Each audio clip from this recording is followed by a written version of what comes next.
Bonjour à tous, il est 13 h. Merci de votre présence. Bienvenue à ce journal. Le ministre allemand de la coopération économique et du développement est en visite de 48 heures au Mali. L'envoyé d'Angela Merkel vient s'informer d'une part et exprimer d'autre part la volonté de la communauté internationale des bailleurs de fonds à aider le Mali. À l'occasion, il a annoncé l'aide octroyée à notre pays qui s'élève à 100 millions d'euros, soit environ 65 milliards de francs CFA. Le ministre allemand est au micro de Garibou Pérou pour les détails.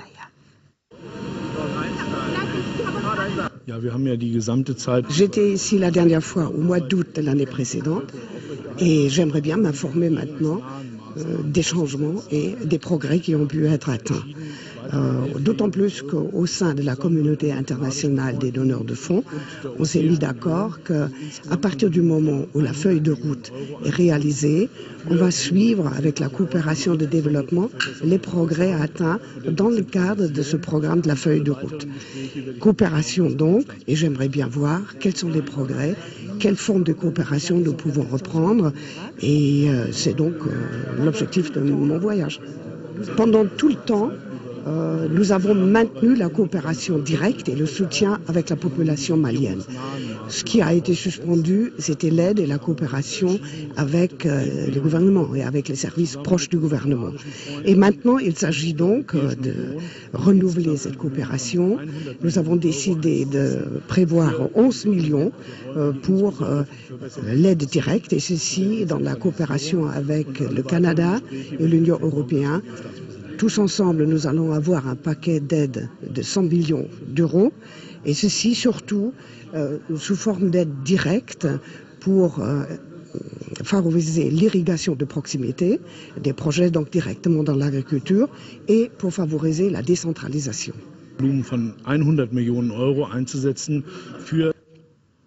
Autre personnalité en visite dans notre pays, il s'agit du grand chancelier des ordres nationaux du Niger et du ministre sénégalais de l'hydraulique et de l'assainissement. Les deux ont été reçus par le président de la République par intérim.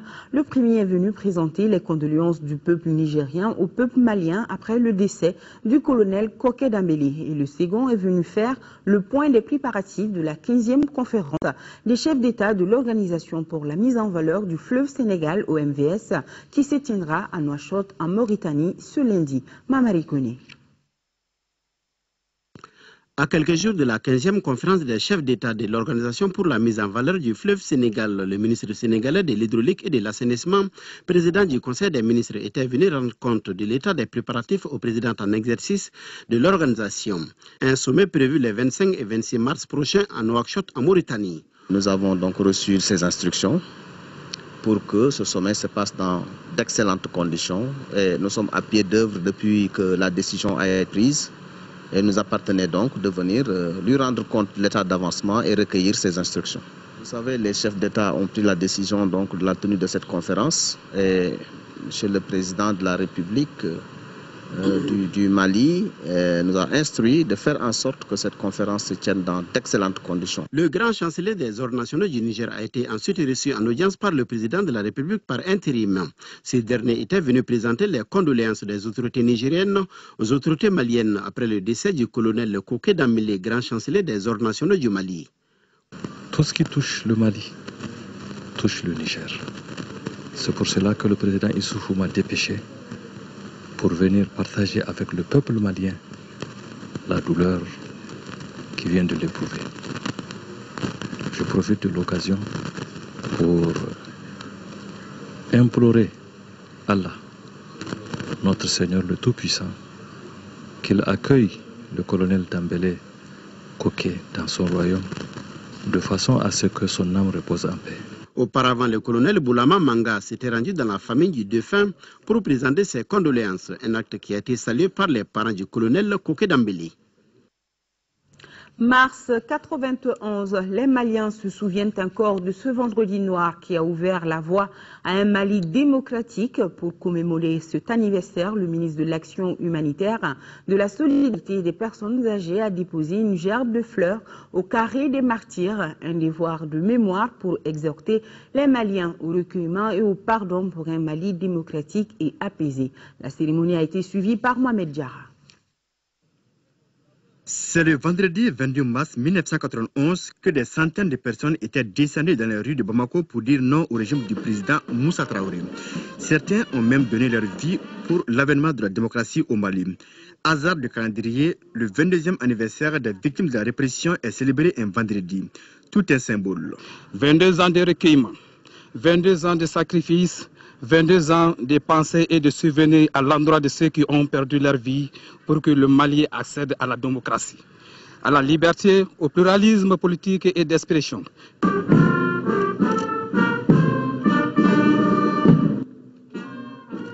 En procédant au dépôt des jables de fleurs, le ministre de l'Action humanitaire, de la solidarité et des personnes âgées ne fait que respecter une tradition. Les circonstances dans lesquelles nous sommes aujourd'hui nous appellent à accueillir à la fois la mémoire de ceux qui sont disparus, que leur âme repose en paix, mais également pour notre pays, pour que nous puissions retrouver une sérénité. Une cérémonie de recueillement à laquelle on prépare les acteurs du mouvement démocratique, les parents des victimes et plusieurs autres personnalités. Le 22 mars, on manifeste comme on le fait chaque année pour que ceux qui sont auteurs de ça, ceux qui ont commis ces crimes, sachent que nous sommes là. Nous n'avons pas oublié, nous n'oublierons pas. Et nous avons une pensée pieuse pour ceux qui sont morts pour le Mali. L'ADVR réaffirme son soutien aux institutions de la République et salue la présence des troupes étrangères qui combattent aux côtés de l'armée malienne. Nous avons ce communiqué. Le ministre du Travail, de la Fonction publique et des relations avec les institutions informe en application des dispositions de la loi numéro 5040 du 22 juillet 2005 relative aux fêtes légales en République du Mali. La journée du 26 mars 2013 est chômée et payée sur toute l'étendue du territoire national. Horizon 2013, c'est le nom des mouvements des jeunes présentés aux journalistes lors d'une conférence de presse au centre des échanges. Les objectifs du mouvement, nous dit Fademba Keïta. Horizon 2013 est un mouvement national de jeunes leaders décidé à faire des élections à venir une réussite.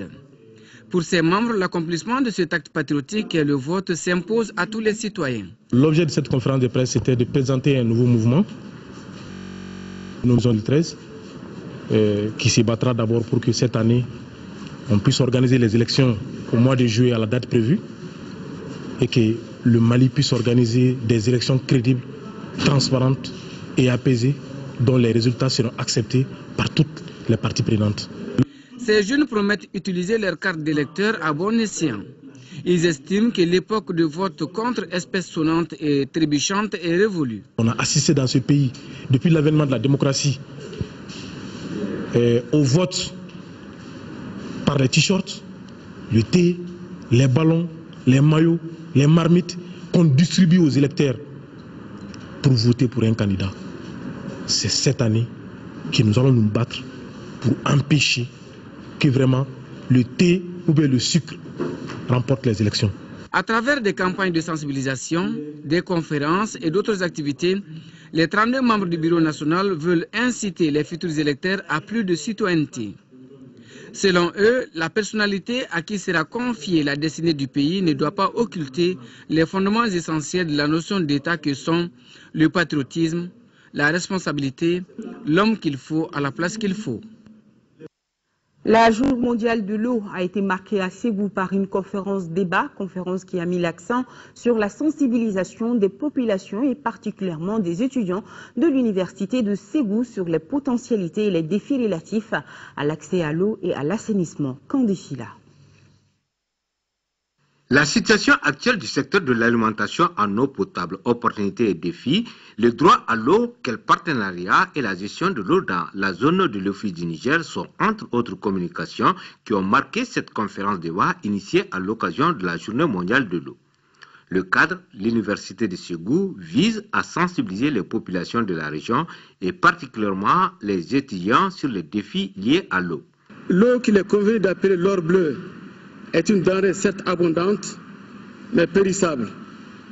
Elle constitue la source de la vie. Selon le directeur régional de l'hydraulique de Ségou, Djoro Bokoum, sur les 2261 villages que compte la région, 167 villages ne disposent d'aucun point d'eau moderne.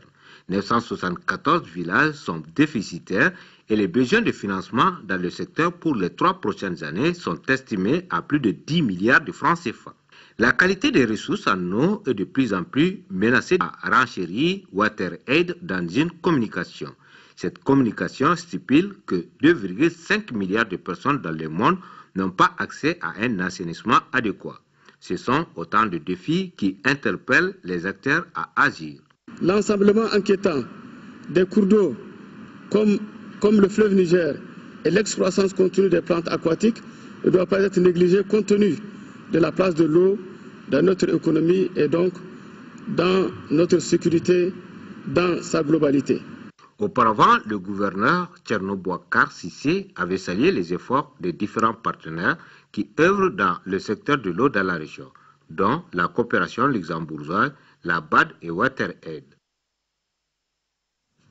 Le ministre de la Défense et des Anciens Combattants porte à la connaissance de l'opinion publique nationale que des informations récurrentes font état d'une commande de véhicules à réaliser sur les fonds mis à disposition par les opérateurs de téléphonie mobile au profit des forces armées.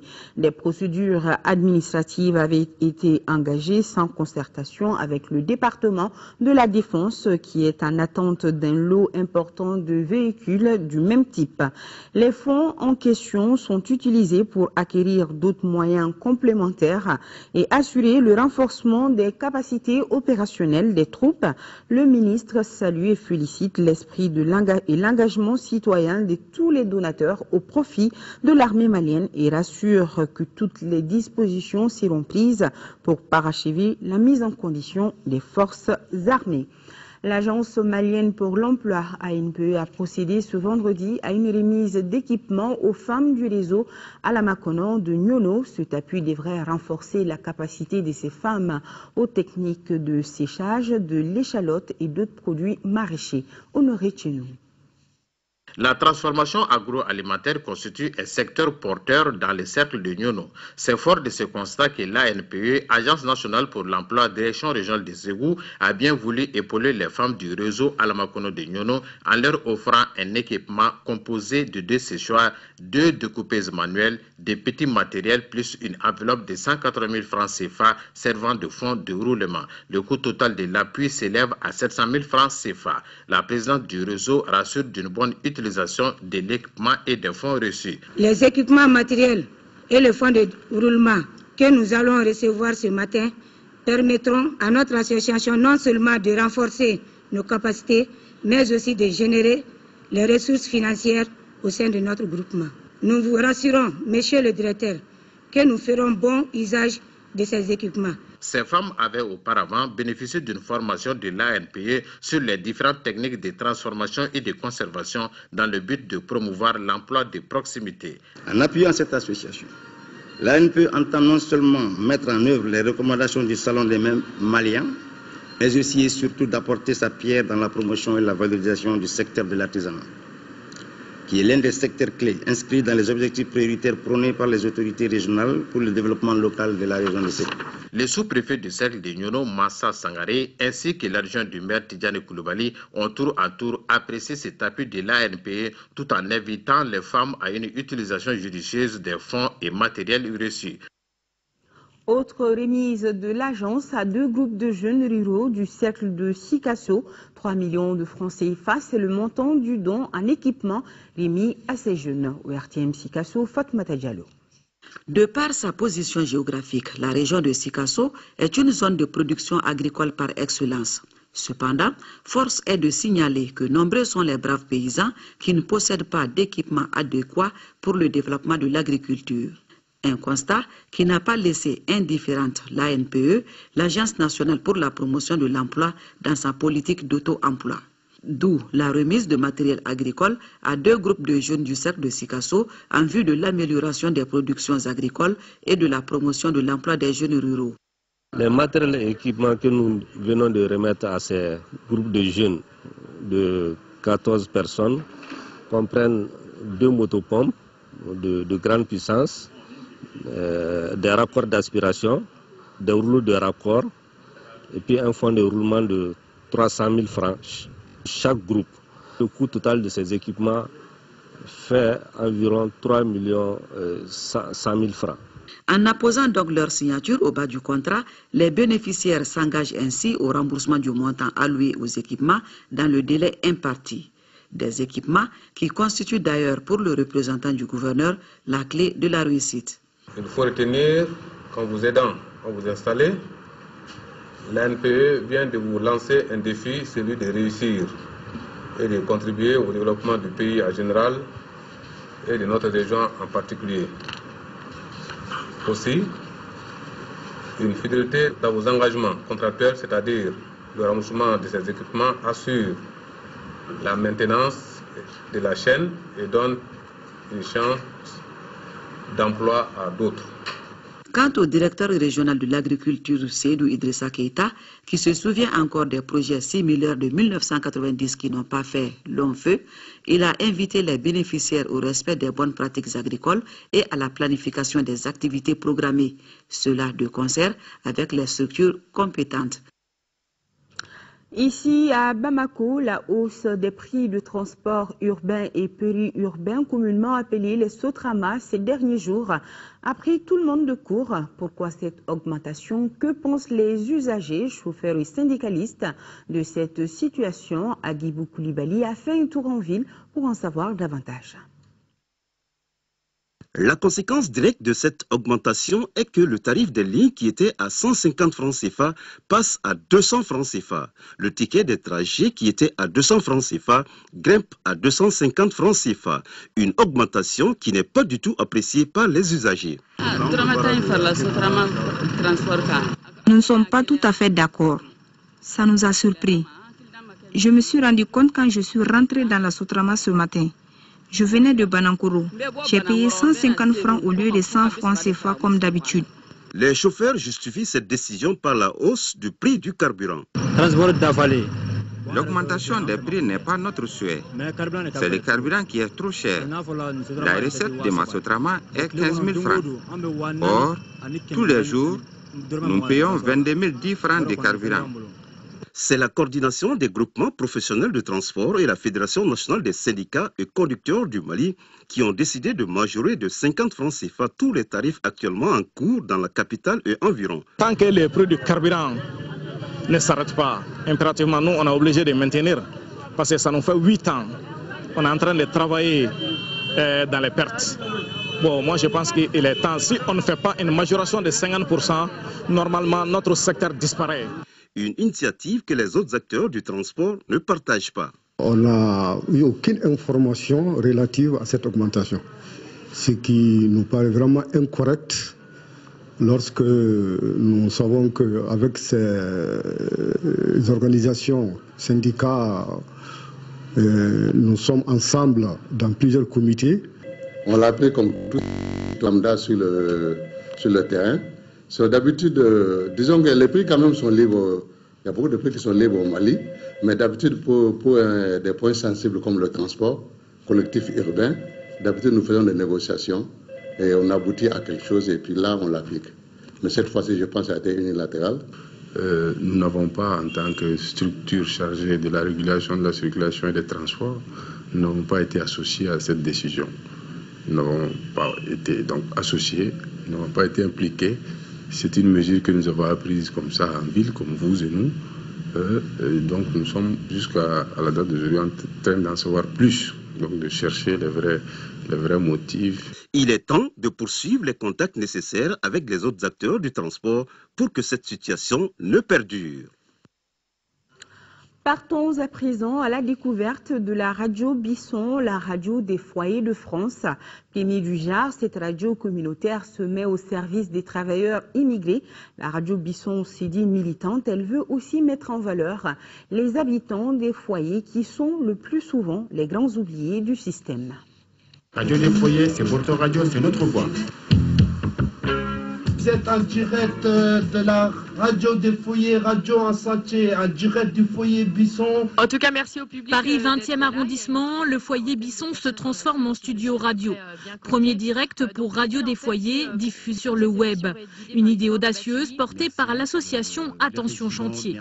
Une émission par mois avec des chroniqueurs, des résidents immigrés et des bénévoles associatifs. Cette radio, c'est une radio par les résidents des foyers de travailleurs migrants et pour les résidents des foyers de travailleurs migrants, à la fois pour eux, à la fois pour le grand public. L'idée, c'est un peu de décloisonner ces populations qui sont enclavées ici en France dans différents foyers, de leur donner la parole. Approche-toi du micro, Adama. Ouais. Ah, on apprend ensemble, hein, c'est aussi ça l'aventure de la radio des foyers. Une radio militante pour raconter le quotidien des foyers. Ceux qui sont en train de manger, c'est l'heure d'arrêter de manger. Ceux qui sont en train de dormir, réveillez-vous. Ceux qui sont morts, ressuscitez-vous. C'est parti. C'est le débat. Ces foyers où s'entassent des centaines de travailleurs venus d'Afrique. C'est un moyen de communication pour nous qui nous permettra d'être en contact avec les gens du pays, avec les gens d'ici, ceux qui ne connaissent pas, ceux qui ne savent pas que ces vieux bâtiments sont remplis des gens qui sont courageux, qui se réveillent tous les jours tôt le matin pour aller travailler et qui font des travaux qui servent à la société française. Ces populations oubliées, on veut les mettre en valeur. Qu'est-ce que vous dites de tous ces jeunes ou je sais pas quoi qui disent aujourd'hui, qui regrettent d'être là aujourd'hui? Non, le mot regret, moi j'aime pas tellement dire ça parce que on a vu les fruits de l'immigration en Afrique. Utiliser les ondes pour communiquer avec le continent africain, mais surtout pour ouvrir l'horizon des travailleurs immigrés, car beaucoup restent isolés dans les foyers avec leurs compatriotes. Il faut changer. C'est quoi changement? Changement de ne pas rester enfermé. Changement, c'est de sortir. Changement, de communiquer avec les gens de l'extérieur. Bon, Wagui, 20 ans de foyer, aujourd'hui il sait lire et écrire, contrairement à son père. Cette radio, c'est un espoir pour lui. Montrer à tous que vivre en foyer n'est pas tabou et qu'une autre vie est possible au-delà de ces murs. Donc avant de revenir sur ça tout de suite, on va... L'actualité sur le continent dominée par la reprise de combats entre la Séléka et l'armée régulière centrafricaine. En Côte d'Ivoire, les éléphants jouent aujourd'hui contre les scorpions de la Gambie au compte des éliminatoires du Mondial 2014. Mais d'abord, un tour à la Cour pénale internationale où Bosco Ntaganda est attendu pour être jugé pour crimes contre l'humanité et pour crimes de guerre. Bosco Ntaganda à la Cour pénale internationale dès ce vendredi soir. Le rebelle rwandais général dans l'armée congolaise a pris un vol pour La Haye. Il doit y être jugé pour crimes contre l'humanité et crimes de guerre, crimes commis dans l'est de la République démocratique du Congo entre 2002 et 2003. Bosco Ntaganda s'était réfugié lundi à l'ambassade américaine de Kigali, demandant à la surprise générale son transfert vers la CPI. En République centrafricaine, des combats entre les rebelles de la coalition Séléka et l'armée régulière à Bosangoa ce jeudi. Située à l'est du pays et à 250 km de Bangui, cette ville importante a été attaquée par la rébellion. Le porte-parole de la rébellion affirme même qu'elle a été prise quasiment sans combat. C'est la première attaque de la coalition rebelle depuis qu'elle a annoncé mercredi la reprise des hostilités en réaction à ce qu'elle appelle le non-respect des accords de paix de Libreville par la partie présidentielle.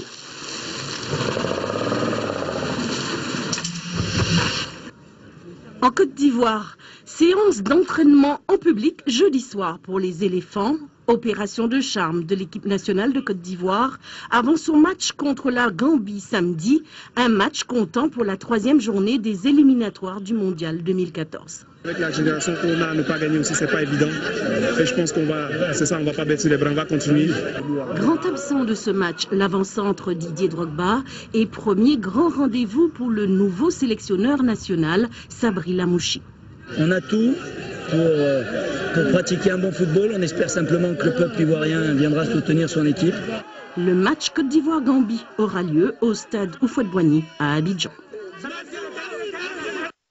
Restons toujours dans le domaine sportif. Le Mali, déjà qualifié pour les demi-finales, joue aujourd'hui sa 3e rencontre de poule contre le Gabon. L'objectif pour la formation malienne est de poursuivre la même dynamique de victoire depuis le début du tournoi. Seul bémol, l'entraîneur Moussa Keïta Di Dougoutiki a décidé de faire tourner l'effectif. Ousmane Daou et Mamadou Sidibé nous disent les raisons depuis l'Algérie. C'est avec le ticket de la qualification en poche pour les demi-finales que le junior malien aborde cette 3e et dernière journée de poule contre le Gabon. Dans ce match sans enjeu pour Ali Rango et ses partenaires, l'entraîneur malien procédera certainement à une revue de troupes pour permettre au cadre de sa formation de souffler un peu, mais aussi de donner du temps de jeu à ses remplaçants pour consolider davantage l'esprit de groupe et de montrer à tout le monde qu'ils sont concernés par ces différents plans de jeu. C'est pourquoi il insiste sur la rigueur et la solidarité à travers ces différentes causeries avant-match. Oublier les 2 rencontres précédentes en corrigeant les lacunes de l'équipe tout en cherchant à consolider les forces pour ne pas tomber dans la facilité après la qualification en demi-finale. Tel est le leitmotiv pour cette confrontation contre le Gabon. Cette partie Mali-Gabon se jouera à Aïn-Tebouchent, la 2e ville qui abrite le tournoi et base du groupe A. La localité est située à 70 km d'Oran. L'autre rencontre de notre groupe opposera le Nigeria et la RD Congo à Oran. Après 2 journées, le Mali est en tête avec 6 points, 2e le Nigeria 3 points, le Gabon occupe la 3e place avec 1 point et la RD Congo ferme la marche avec 1 point. Et avant de lui fermer cette édition, je vous rappelle ce communiqué du ministre du Travail et de la Fonction publique.